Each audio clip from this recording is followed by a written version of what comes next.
بسم اللہ الرحمن الرحیم نحمدہ ونصلی علی رسولہ الکریم۔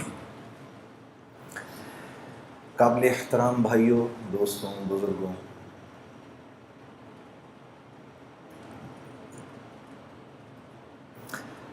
ہر چیز اپنی قیمت اس وقت رکھتی ہے جب وہ اپنے مقصد پر ہو، اور جب مقصد سے ہٹ جاتی ہے تو بے قیمت ہو جاتی ہے۔ اس مسجد کے اندر یہ جو پنکھے ہیں یہ ہمیں ہوا دینے کے لیے ہیں۔ یہ جب تک ہمیں ہوا دیتے رہیں گے ہم ان کی صفائی بھی کرتے رہیں گے اور یہ مسجد کی زینت بھی بنے رہیں گے۔ یہ لائٹیں جب تک روشنی دیتی رہیں گی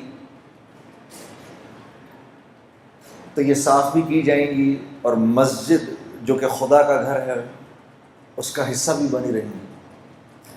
لیکن جس دن یہ ہمیں ہوا دینا بند کر دیں گے یہ یہاں سے اتار کے باہر پھینک دیے جائیں گے اور ان کی قیمت کباڑیا لگائے گا اور یہ بے قیمت ہو جائیں گے۔ انسان کے بھی دنیا میں بھیجے جانے کا ایک مقصد ہے، یہ بے مقصد نہیں بھیجا گیا،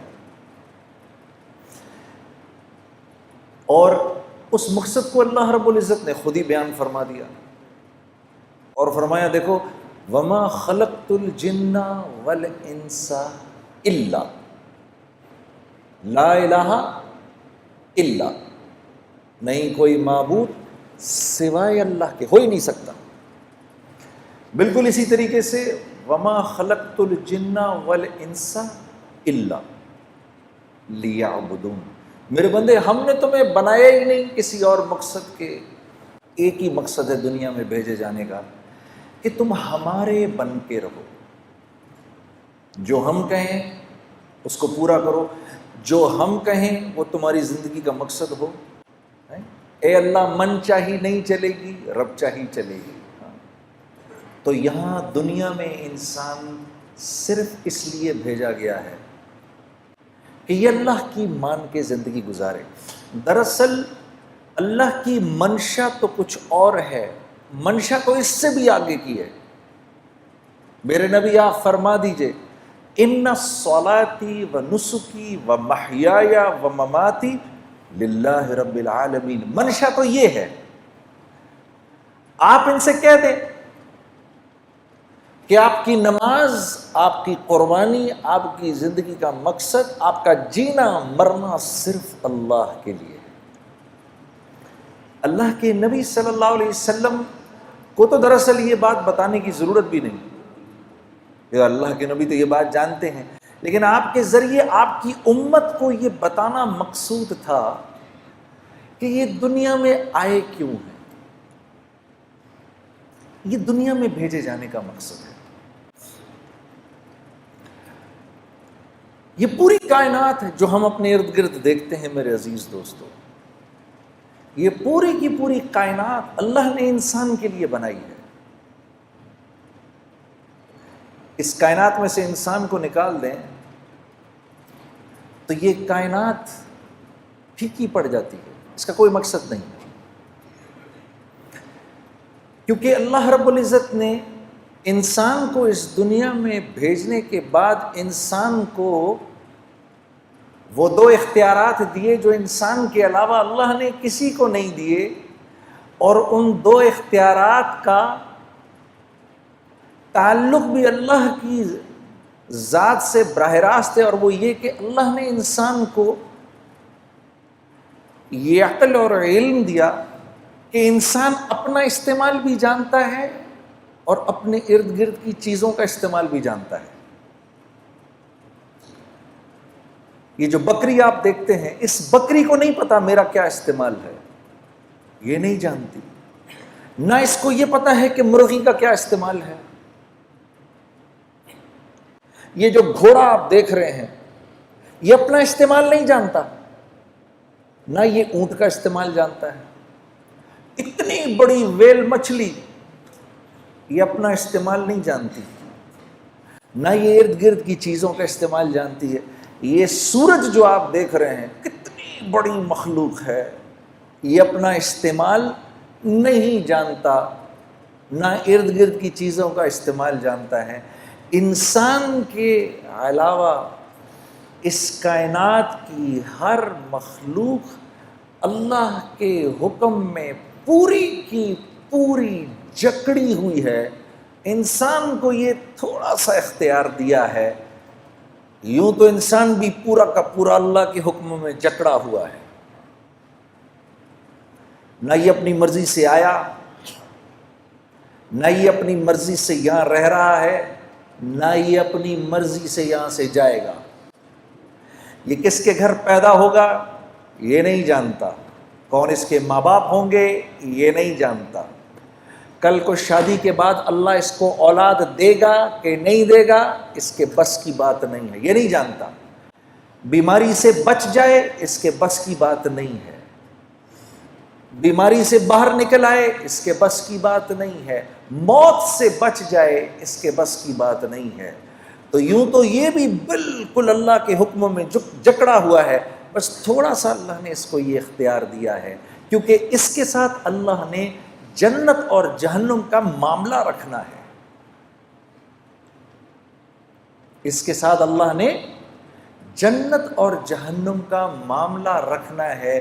یہی وہ اختیار ہے میرے عزیز دوستو جس کی بنیاد پر اللہ نے انسان کو باقی تمام مخلوق سے اشرف بنایا ہے، اور یہ اشرف المخلوقات کہلاتا ہے۔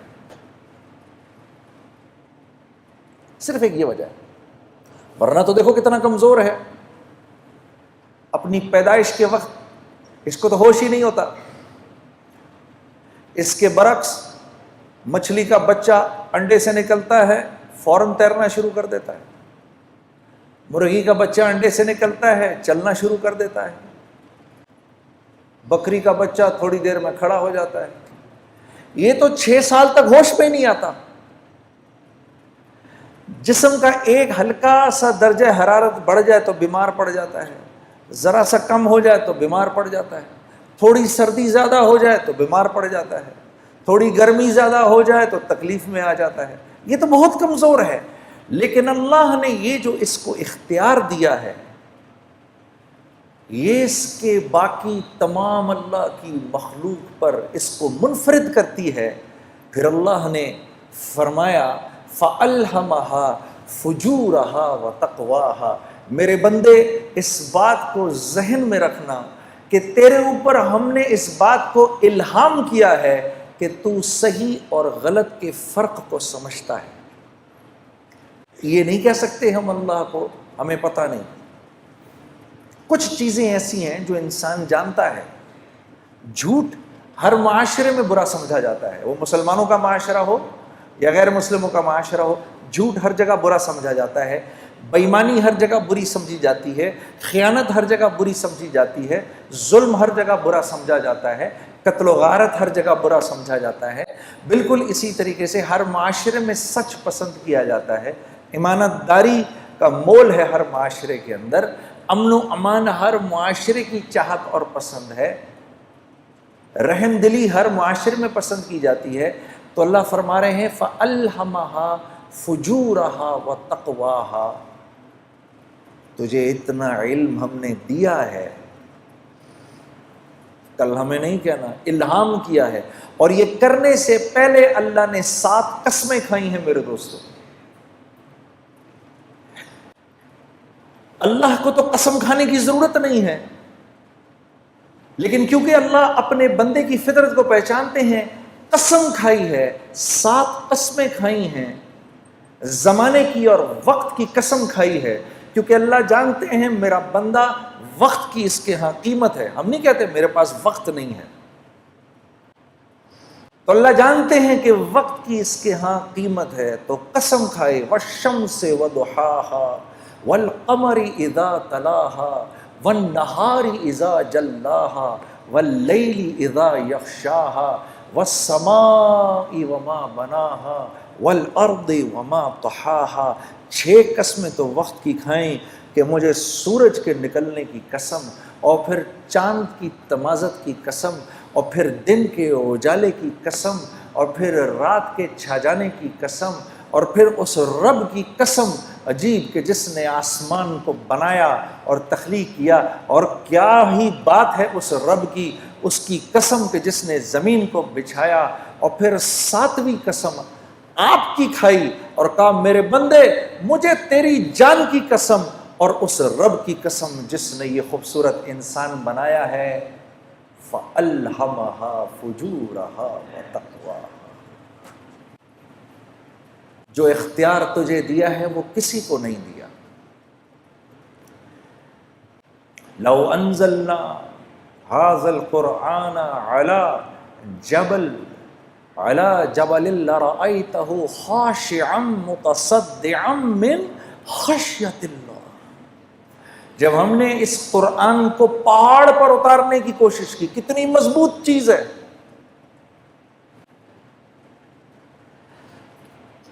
یہ اس پہاڑ کو وہ ہوا نہیں ہلا سکتی جو آگ کو بجھا دیتی ہے، جو سمندر کے پانیوں کو لے کے چلتی ہے، وہ آگ بھی وہ ہوا بھی اس کو اپنی جگہ سے نہیں ہلا سکتی، بڑے بڑے زلزلے بھی پہاڑ کو نہیں توڑ سکتے۔ اس پہاڑ نے اللہ سے کہا یا اللہ یہ قرآن میرے اوپر نہیں اتارنا، میں تیرے حکم نہیں پورا کر سکتا کیونکہ میں تو تیرے حکم میں جکڑا ہوا ہوں۔ انسان نے کہا اے اللہ ہم پر اتار، ہم تیرے حکموں کو پورا کریں گے۔ تو یہ ذمہ داری لیے بیٹھے ہیں میں اور آپ۔ قد افلح من زکاہا، اللہ فرما رہے ہیں میرے بندے اگر تو نے اپنے نفس کو، اگر تو نے اپنی خواہشات کو میرے حکموں کے تابع کر دیا تو کامیاب ہو جائے گا۔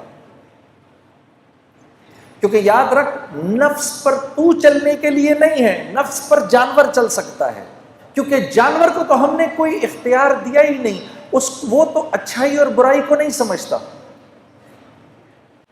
کتے کو کل اللہ پکڑ کر جہنم میں نہیں ڈالے گا کہ تو نے فلاں کی ٹانگ کیوں پکڑی، وہ کہے گا یا اللہ تو نے مجھے جس فطرت پر پیدا کیا میں نے پوری زندگی اس فطرت پر گزار دی، میں نے اسی فطرت پر زندگی گزاری۔ سانپ کو اللہ جہنم میں نہیں ڈالے گا کہ تو نے کیوں کاٹا فلاں کو، وہ کہے گا اللہ یہ تو نے بات میری فطرت میں ڈالی تھی اور میں بالکل پورا کا پورا تیرے حکموں پر چلا ہوں۔ شیر کہے گا اے اللہ میں نے کبھی گھاس نہیں کھائی، میں نے کبھی پھل نہیں کھائے، وہ تو نے انسانوں کے لیے بنائے تھے، میں نے کبھی سبزیوں پر منہ نہیں مارا کیونکہ وہ میرے لیے تھا ہی نہیں، میری تو جو تو نے فطرت بنائی میں اسی فطرت پر چلا۔ بکری اللہ سے، گھوڑا اللہ سے، اونٹ اللہ سے کہے گا یا اللہ ہم نے کبھی گوشت کو منہ نہیں لگایا، جو تو نے گھاس پھوس ہمارے لیے بنائی ہم نے وہی کھائی۔ یہ میرے اور آپ کا معاملہ ہے میرے دوستو، ہم اپنی مرضی پر نہیں چل سکتے۔ یہ وہ بات ہے جو میں آپ کو بتانے آیا ہوں، کیونکہ آپ کا ایک مقام ہے، آپ اشرف المخلوقات ہیں، آپ اپنے نفس پر نہیں چل سکتے۔ اگر نفس کہہ رہا ہے کہ سوتا رہے فجر گزرتی ہے تو گزرے، یہ آپ نہیں کر سکتے۔ چلو ایک سیکنڈ کے لیے صرف سمجھانے کے لیے ہم آخرت کی نہیں دنیا کی بات کرتے ہیں، سمجھانے کے لیے، کیونکہ جب آخرت سمجھانے لگو تو پھر کیا اگلا کہتا ہے ارے مولانا یہاں کا بتائیے کون جیتا ہے تیری زلف کے سر ہونے تک، آخرت تو جب آئے گی تب آئے گی، دیکھا جائے گا، ابھی یہ بتائیں میں دنیا میں خوبصورت زندگی کیسے گزاروں۔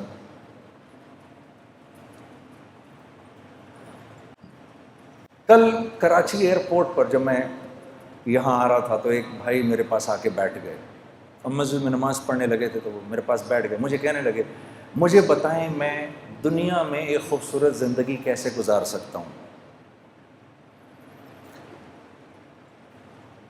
میں نے کہا میں اگر آپ کو یوں بتاؤں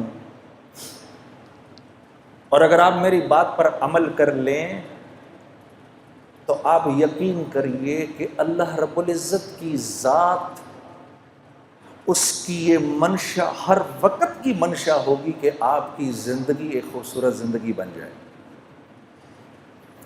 اور جس کے لیے اللہ رب العزت طے فرما لیں کہ اس کی زندگی خوبصورت ہوگی، ساری کی ساری کائنات مل کر اگر اس کی زندگی کو خراب کرنا چاہے، اس کو پریشان کرنا چاہے تو نہیں کر سکتی۔ اور اگر اللہ یہ فیصلہ فرما لیں کہ نہیں یہ نافرمان ہے، اس کی زندگی میں اس کو ہم خوف اور غم کا لبادہ پہنائیں گے ہی، 7 ارب انسان اگر مل کر آپ کی زندگی کو خوبصورت بنانا چاہیں تو نہیں بنا سکتے۔ اس کو کہتے ہیں لا الہ الا اللہ۔ یہ ہے لا الہ الا اللہ، کہ میری ہر حاجت اللہ کی ذات سے جڑی ہوئی ہے۔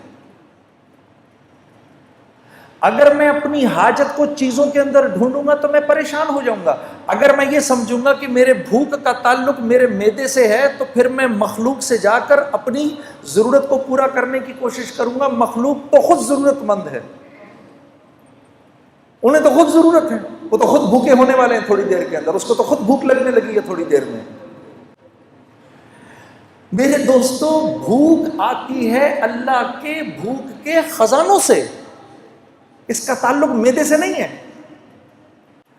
آج تو یہ بات اتنی عجیب ہے کہ اس بات کو کرو بھی تو مسلمان کی اولاد بھی آپ کی شکل کو ایسے دیکھتی ہے کہ جیسے پتہ نہیں کون سی انوکھی بات کہہ رہا ہوں میں، لیکن یہ سچ ہے، یہ اللہ کی سنت ہے، اس نے کبھی تبدیل نہیں ہونا۔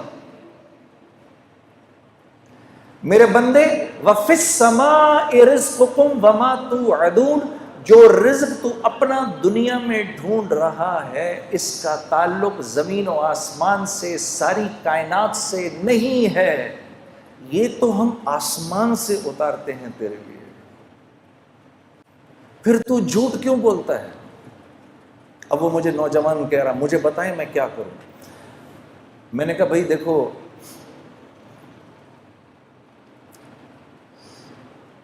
دنیا میں اگر اللہ کی مان کے چلو گے تو یہ اللہ کا وعدہ ہے کہ اللہ تمہیں حیات طیبہ دیں گے، اور حیات طیبہ اور زندگی کا نام ہے۔ جو زندگی اللہ لمبی کر دیتے ہیں، نیک انسان کی زندگی اللہ لمبی کر دیتے ہیں، اس کی تقدیر بدل دیتے ہیں۔ اس کی تقدیر میں جتنے سال لکھے ہوتے ہیں، جب اس کی زندگی کے اندر اپنی فرما برداری دیکھتے ہیں تو اس کی زندگی کے سالوں کو بڑھا دیتے ہیں۔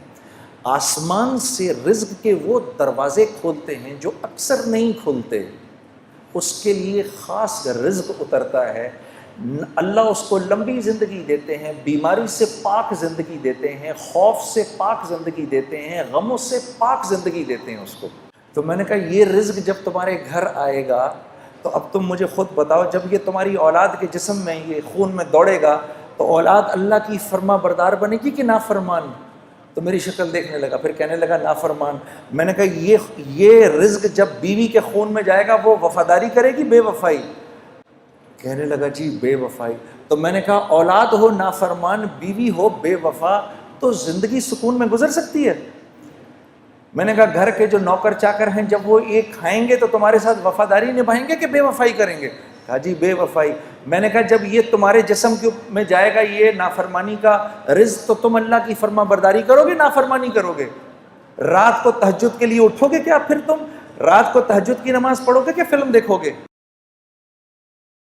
کہتا جی میں پوری بات سمجھ گیا، میں پوری بات سمجھ گیا۔ فَأَلْهَمَهَا فُجُورَهَا وَتَقْوَاهَا۔ میں نے اس کو اٹھ کے گلے لگایا، میں نے کہا اگر تو نے دل میں اس بات کا عزم بھی کر لیا ہے کہ آج کے بعد میں اللہ کی فرما برداری کروں گا تو خدا را بیٹھ کے میرے لیے دعا کر، اللہ مجھے بھی معاف کر دے کہ اس وقت اللہ کی رحمت نے تجھے ایسے گھیرا ہوا ہے کہ اگر اس بارش کے تھوڑے سے چھینٹے مجھ پر بھی پڑ گئے تو میں بھی نکل جاؤں گا۔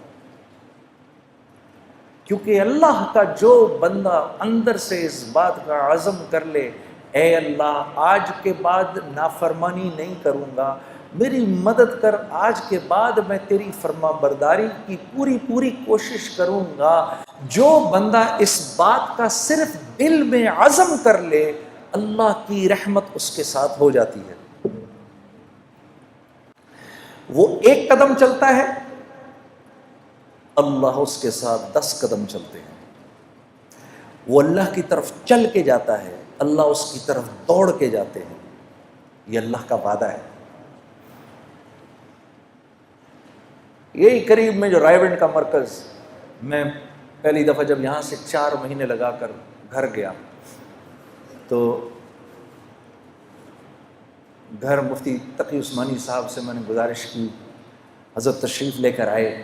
اور یہی بات جو بھی میں آپ سے کہہ رہا ہوں نا، اللہ کے لیے اپنے نفس پر پہلا قدم رکھنا، پہلا قدم نفس پہ رکھنا، دوسرا قدم جنت میں. تو طبیعت پر بڑا بوجھ پڑ رہا تھا، میں کیسے کروں گا، میں کیسے کروں گا. آج کے بعد اگر نامحرم عورت سامنے آئے گی تو میں نظریں کیسے ہٹاؤں گا. سامنے سے نامحرم عورت آئی، آپ کی اس پر پہلی نظر پڑی اور آپ نے اپنی نظر جھکا لی، اسی لمحے اللہ پچھلے سارے گناہ معاف کر دیتے ہیں. اور ایمان کی وہ حلاوت عطا فرماتے ہیں جس کو آپ اپنے سینے میں محسوس کریں گے. اسی لیے اللہ رب العزت نے اپنے بندے کے اپنے طرف آنے کو جہد سے تشبیہ دی. اللہ رب العزت کا ارشاد ہے والذین جاہدوا فینا، میرا وہ بندہ جو میری طرف آنے کی جہد کرے گا. آرام سے نہیں آ سکتا، آرام سے نہیں آئے گا، نفس پر بوجھ ضرور پڑے گا. جو جہد کرے گا، جب بیٹا کسی غلط بات کا مطالبہ کرے تو بیٹے سے کہے گا بیٹا باوجود اس کے کہ تو میری اکیلی اولاد ہے لیکن میں کیا کروں، یہ گناہ میں نہیں کر سکتا کیونکہ اللہ اور اس کے رسول کا حکم نہیں ہے، یہ میں نہیں کروں گا بیٹا، یہ میں نہیں کر سکتا. اس کو اللہ فرما رہے ہیں والذین جاہدوا فینا، جو میری طرف آنے کی کوشش کرے گا، لنہدینہم سبلنا، میرے بندے غور سے سن، میں ضرور در ضرور تیرے لیے اپنی قربتوں کے راستوں کو کھولوں گا، پہنچ جائے گا تو میری طرف. تو میں نے جب یہ بات سنی تو میں مفتی صاحب کا چہرہ دیکھنے لگا. میں نے کہا حضرت مجھے بات سمجھ نہیں آئی، مجھے سمجھائیں ذرا، مجھے نہیں بات سمجھ میں آئی. اللہ کی قربت کے راستے کیا ہیں؟ تو فرمانے لگے کبھی اس ماں کو دیکھا ہے جو پہلی مرتبہ اپنے بچے کو زمین پر کھڑا کرنے کی کوشش کرتی ہے، 8 9 یا 10 ماہ کا بچہ ہوتا ہے یا 1 سال کا. جب اس کو پہلی دفعہ کھڑا کرتی ہے تو اپنی دونوں انگلیاں اس کے ہاتھ میں دیتی ہیں، پھر اپنے ہاتھ چھڑوا کے پیچھے ہو جاتی ہے.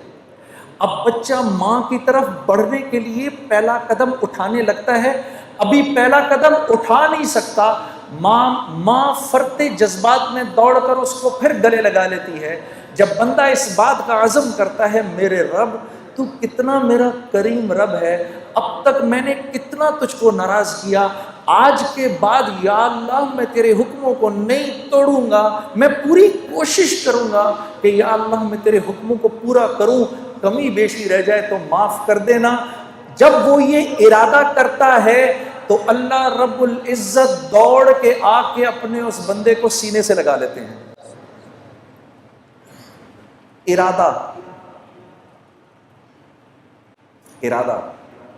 ملک کا بادشاہ، ملک کا حکمران ابھی اس بات کا ارادہ کرتا ہے، وہ جھوٹے منہ کہتا ہے، جھوٹے منہ میں اس ملک میں اللہ کے حکموں کو پورا کروں گا، اللہ کی مدد براہ راست اس کے ساتھ ہو جاتی ہے. جھوٹا ارادہ، اس کا کوئی ارادہ نہیں ہے. جب ہم کہتے ہیں نا حسبی اللہ، سوچے سمجھے بغیر ہم کہیں نا حسبی اللہ، بس اللہ میرے لیے کافی ہے، اللہ کافی ہو جاتا ہے. حسبی اللہ لا الہ الا هو علیہ توکلت وہو رب العرش العظیم.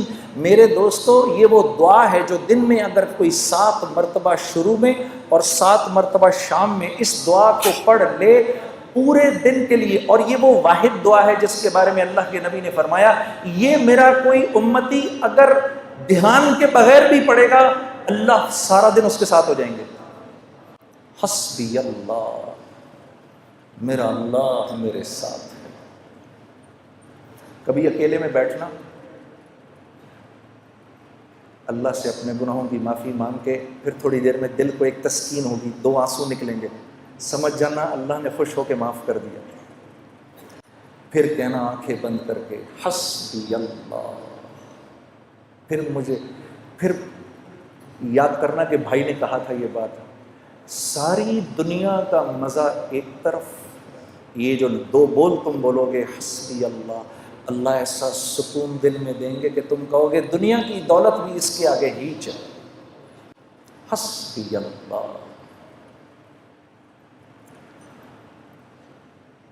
تو ہمارا مسئلہ نیکیاں کرنا نہیں ہے، نیکیاں تو ہیں، دیکھو کتنا بڑا مجمع آ گیا جمعہ پڑھنے کے لیے، باہر بھی کتنے بیٹھے ہیں۔ ہمارا مسئلہ نیکیاں کرنا نہیں ہے، ہمارا مسئلہ برائی سے بچنا ہے۔ برائی سے نہیں بچا جاتا۔ برائی سے بچنے کا کیا مطلب ہے؟ کیا گناہ نہیں ہوں گے؟ نہیں، گناہ ہوں گے۔ برائی سے متقی کون ہے؟ وہ جو گناہ نہیں کرتا؟ نہیں، متقی تو وہ ہے جو گناہ کرتا ہے فوراً معافی مانگ لیتا ہے، یہ متقی ہے۔ گناہ کیا معافی مانگ لو، اللہ مجھے معاف کر دے، معاف ہو گیا۔ پھر گناہ ہوا، یا اللہ مجھے معاف کر دے، پھر معاف ہو گیا، یا اللہ معاف کر دے۔ کرتے کرتے کرتے اللہ رب العزت ایک وقت آتا ہے، اللہ فرماتے ہیں میرے بندے چل دیکھتے ہیں کہ تو معافی مانگ کے تھکتا ہے یا ہم معاف کر کے تھکتے ہیں۔ تو معافی مانگ مانگ کے تھک جائے گا، ہم معاف کر کے نہیں تھکیں گے۔ یہ تو ہم اللہ کو پہچانتے نہیں۔ آپ دیکھو، یہ اسکول میں تو سبھی گئے ہیں، 8 بجے کا ٹائم، بھائی 8 بجے اسکول میں جانا ہے، 8 بجے نہیں پہنچو گے تو کیا ہو جائے گا؟ گیٹ بند ہو جائے گے۔ اس کے بعد گھسنے دیں گے اندر؟ نہیں گھسنے دیں گے، چلو بھائی باہر نکلو ادھر سے، گھر جاؤ۔ اب ادھر مؤذن اذان دیتا ہے، اللہ اکبر اللہ اکبر، اس رب سے بڑا کوئی نہیں ہے، یہی سب سے بڑا ہے۔ اذان ہو گئی، اذان کے بعد اللہ رب العزت کا حکم آنا چاہیے تھا، چلو بھائی بند کرو، مسجد کو بند کرو، اب کوئی مسجد میں نہیں داخل ہوگا۔ تو مؤذن سے کہا رک جاؤ رک جاؤ، ابھی تو میرے بندوں نے اذان سنی ہے، انہیں 15-20 منٹ تو دو، ابھی میرے بندے کاموں میں لگیں، ابھی آئیں گے، میرے بندے ابھی آئیں گے۔ مسجدوں کے دروازے کھول دو، کیونکہ مسجد میری رحمت کی جگہ ہے، میرا گھر ہے، ابھی میرے بندے آئیں گے، کوئی بات نہیں اگر تھوڑی دیر ہو گئی تو، ابھی تو یہ آئیں گے۔ 15-20 منٹ کے بعد نماز کھڑی ہوئی، اللہ اکبر قد قامت الصلاۃ قد قامت الصلاۃ، نماز کھڑی ہونے لگی ہے، نماز کھڑی ہونے لگی ہے۔ اب تو کہہ دینا چاہیے تھا اللہ کو، مؤذن کو، چلو جاؤ اب جا کر گیٹ پر تالے لگا دو، ہونا چاہیے تھا۔ بھائی سمجھ میں آنے والی بات ہے نا، 8 بجے اسکول بند ہو گیا، اب نہیں آ سکتا کوئی اندر، تو اللہ کو بھی تو، اللہ تو اسکول سے بڑا ہی ہے، لیکن نہیں، تالے نہیں لگانا، کوئی بات نہیں، تمہاری نماز کھڑی ہوگی، پیچھے سے میرے بندے آ رہے ہیں، کھول کے رکھو۔ اتنے میں جناب بھائی پہنچے، اللہ اکبر، مولانا نے پڑھنا شروع کیا، الحمدللہ رب العالمین الرحمن الرحیم۔ بھائی پہنچ گئے، یا اللہ میں کیا کروں؟ چپ کر کے کھڑا ہو جائے اس کے پیچھے، یا اللہ میری تکبیر اولیٰ مل جائے گی، مل گئی۔ رکوع کے اندر جانے لگے، رکوع میں چلے گئے، پیچھے سے دوسرے بھائی دوڑے ہوئے آئے، یا اللہ میں کیا کروں؟ چپ کر کے کھڑا ہو جا، یا اللہ میری نماز، چپ کر جا، کھڑا ہو جا، نماز مل گئی۔ 2 رکعت گزری، تیسرے بھائی آئے، یا اللہ کیا کروں؟ چپ کر کے کھڑا ہو جا، تیری بھی نماز ہو گئی۔ تیسری چوتھی رکعت کے اندر لوگ بیٹھے ہوئے ہیں، میں دوڑا دوڑا پہنچا، یا اللہ میں کیا کروں؟ چپ کر کے کھڑا ہو جا، بیٹھ جا، اتحیات پڑھ لے، اور سلام پھیرنے کے بعد جتنی جتنی تمہاری رکعتیں رہ گئی ہیں کھڑی ہو کے پوری کر لو، میں نماز قبول کر لوں گا۔ اتنے میں یہ ایک بھائی بھاگے ہوئے آئے، جب سلام پھیرا، یا اللہ میری نماز رہ گئی، تو میرے نبی کا ارشاد ہے کوئی نماز کے ارادے سے مسجد آئے اور اس کی جماعت چھٹ جائے، اللہ اس کو پوری پوری جماعت کا اجر دیتا ہے۔ ایسا اللہ ہے میرا اللہ۔ شیطان کو 2 دفعہ اپنے آپ کو دھوکہ دینے مت دو۔ پہلی دفعہ اس نے دھوکہ دیا گناہ کرا کر، اب وہ دوسرا دھوکہ دے گا توبہ کرنے کا کیا فائدہ ہے، تیری توبہ قبول تھوڑی ہونی ہے۔ اس کو بولو اے بدبخت، جب تجھ کو اللہ نے نکالا تھا جنت سے، تو نے 10 دعائیں مانگی، اللہ نے ساری پوری کی، تو میں تو اس کا فرما بردار ہوں، میں تو کلمہ گو ہوں، اگر میں مان پڑوں گا تو میری نہیں مانے گا۔ میرے عزیز دوستو، جب آپ اپنے گناہ کی توبہ کرتے ہیں تو آپ کو پتہ ہے کیا ہوتا ہے؟ جب ہم توبہ کرتے ہیں اللہ اس گناہ کو معاف کر کے نیکی میں بدل کے آخرت کا توشہ بنا دیتا ہے، اور آپ ایسے ہو جاتے ہیں جیسے آپ نے اس گناہ کو کیا ہی نہیں۔ یہ تو ہماری بدقسمتی ہے، ہم اپنے آپ کو اللہ سے دور کیا ہے۔ یہ وجہ ہے میرے دوستو، جب ہم دعا کرتے ہیں تو دعا نہیں قبول ہوتی، کہ ہماری طبیعتوں سے اللہ سے دوستی لگانا ختم ہو گئی۔ موسیٰ علیہ السلام کے دور میں زوردار قسم کا قحط پڑا، آپ نے سب کو جمع کیا، جمع کر کے آپ میدان میں لے گئے، وہاں آپ نے جا کے جب دعا شروع کی تو لو اور تیز ہو گئی۔ آپ نے کہا یا اللہ میں تو دعا کر رہا ہوں، یہ کیا معاملہ ہے؟ کہا اس مجمع میں ایک آدمی ایسا ہے کہ پچھلے 40 سال سے اس کی ایک نیکی بھی میرے پاس نہیں آئی، اس کے گناہوں کی نحوست ایسی ہے کہ آپ کی دعا بھی قبول نہیں ہو سکتی۔ تو آپ مجمع کی طرف مڑے اور مجمع سے کہا بھائی وہ کون ہے باہر نکل جائے۔ اب وہ جو گناہگار تھا وہ تو نظریں نیچے کی کھڑا ہوا تھا، اس نے دائیں دیکھا یہاں سے شاید کوئی نکلے، بائیں دیکھا یہاں سے کوئی نکلے۔ جب تھوڑی دیر ہوئی تو اپنی عزت بچانے کے لیے اس نے کہا یا اللہ اتنے سال میں نے تیری نافرمانی کی، تو نے کسی کو پتہ نہیں چلنے دیا، اب اتنی دیر ہو گئی ہے، تو ایسا نہ ہو کہ تو اپنے نبی کو بتا دے کہ وہ کون ہے، تو میں کتنا ذلیل ہوں گا۔ یا اللہ میں تجھ سے معافی مانگتا ہوں، تو مجھے معاف کر دے۔ ابھی وہ نیچے اللہ سے مناجات کر رہا ہے، اس کو پتہ نہیں، اپنی عزت بچانے کے لیے وہ مناجات کر رہا ہے۔ اوپر کالے بادل آنا شروع ہو گئے، اور اسی دوران موسیٰ علیہ السلام انتظار کر رہے ہیں تو دھڑا دھڑ اوپر سے بارش شروع ہو گئی۔ کہا یا اللہ یہ کیا ماجرا ہوا؟ کہ میرے نبی میرے بندے نے مجھ سے صلح کر لی، میں نے اس کو معاف کر دیا۔ یا اللہ یہ کون ہے؟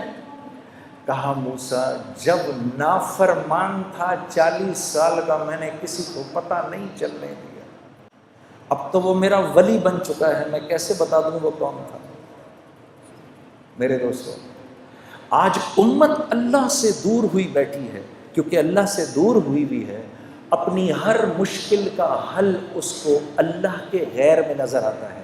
میں یہ بات ہاتھ جوڑ کے آپ نوجوانوں کے سامنے عرض کرنے آیا ہوں کہ آج کیونکہ ہم اللہ سے دور ہو گئے ہیں اپنے گناہوں کی وجہ سے، تو اللہ رب العزت سے جو حسن ظن ہے وہ بھی ختم ہو گیا ہے۔ اب جب کوئی ضرورت آتی ہے تو خیال اللہ کی طرف جاتا نہیں کہ میں تو اس کی کرتا ہوں نافرمانی، ارے نہیں، میرے گناہوں کی کیا حیثیت ہے اس کی رحمت کے سمندر کے آگے؟ یہ راوی کے دریا میں اپنی ہم اگر 100 قمیضیں لے جائیں اور صاف کر لیں تو راوی کتنا گندا ہو جائے گا؟ ارے 1000 قمیضیں لے جاؤ، 1,00,000 قمیضیں لے جاؤ، 1 کروڑ قمیضیں لے جاؤ، جاؤ جا کے راوی کے اندر دھو، راوی نے کیا گندا ہونا ہے؟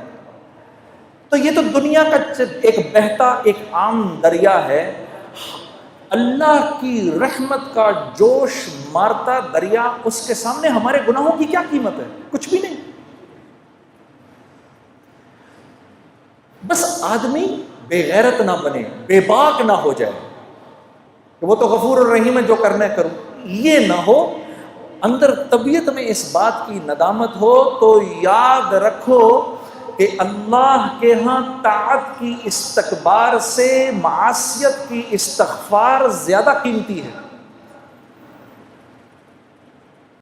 ہاں میرے دوستو آخری بات آپ سے عرض کرتا ہوں، دیکھو 5 باتوں کا خیال رکھنا، ٹھیک ہے، 5 باتوں کا خیال رکھنا۔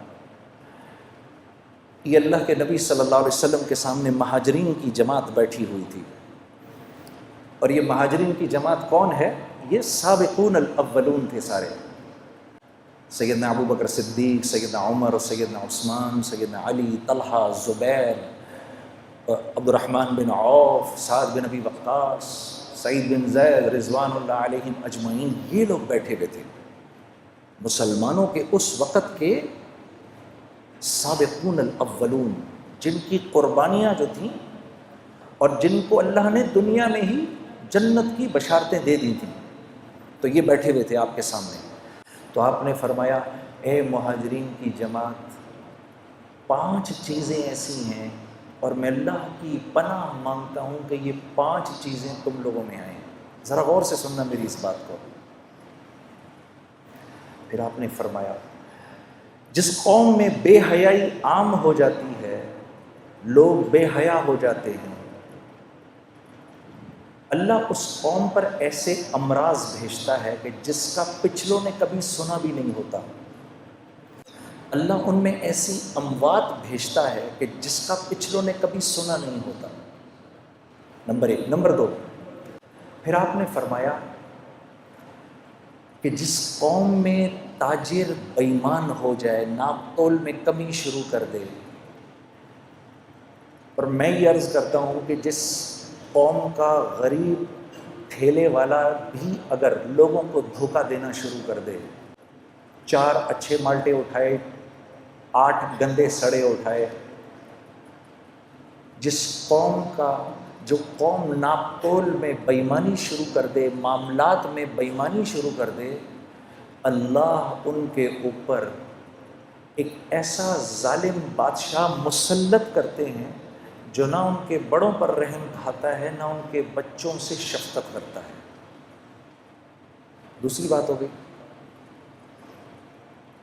تیسری بات، پھر آپ نے فرمایا جس قوم کے لوگ زکوٰۃ کو تاوان سمجھتے ہیں، ان پر رزق تنگ کر دیا جاتا ہے، رزق تنگ کر دیا جاتا ہے کہ آسمان سے ایک قطرہ بھی نہ برسے اگر زمین پر بے زبان جانور نہ ہو تو۔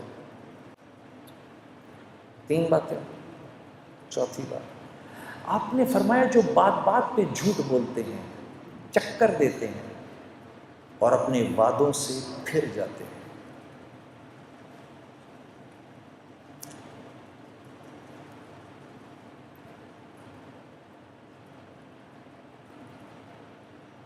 یہ گھر ہم آپ کو 50 لاکھ میں بنا کے دے دیں گے، اس کی قسطیں دیں، آپ 50 لاکھ کے مطابق قسطیں دیں۔ جب گھر دینے کی باری آئی، سر بات یہ ہے کہ وہ تو وطب کی بات تھی، خرچہ تھوڑا بڑھ گیا، اب آپ کو پوزیشن تب ملے گا جب اس کے اوپر 15 لاکھ اور دیں گے آپ۔ کیوں؟ کیونکہ اب اس گھر کی قیمت مل رہی ہے 70 لاکھ، ہم تو سر اس کے تو 70 مل رہے ہیں اس وقت، ہم تو پھر 5 چھوڑ رہے ہیں آپ کو۔ یہ میرا آنکھوں دیکھا حال ہے۔ وعدہ خلافی، وعدہ خلافی، وعدہ خلافی۔ کبھی یہ بھی تو کر کے دیکھو جنید صاحب، یہ میں کیونکہ آپ کو ایگری کر گیا تھا، پہلے آپ کو زبان دے گیا تھا، 25,000 روپے مہینے پہ میں اس جگہ کی آپ کو زبان دے گیا تھا، بعد میں میرے پاس آیا ایک آدمی مجھے 28 دے رہا تھا، لیکن مجھے اللہ سے حیا آئی کہ میں آپ کو زبان دے چکا ہوں، میں آپ ہی کو دوں گا، یہ 25,000 میں یہ چابی آپ کے ہاتھ میں ہے۔ ارے میرے دوستو، ہم کوانٹٹی نہیں دیکھتے، ہم کوالٹی دیکھتے ہیں، کیونکہ اللہ پوچھے گا مال کہاں سے کمایا، کہاں خرچ کیا۔ لا الہ الا اللہ۔ ہم کوانٹٹی نہیں دیکھتے، ہم کوالٹی دیکھتے ہیں۔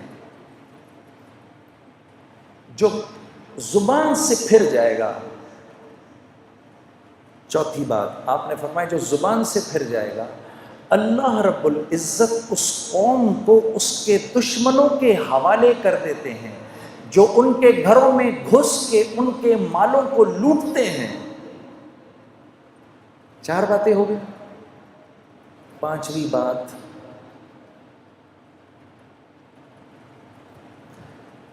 جس قوم سے عدل اٹھ جائے، جس قوم سے عدل اٹھ جائے، جہاں قانون پامال ہو،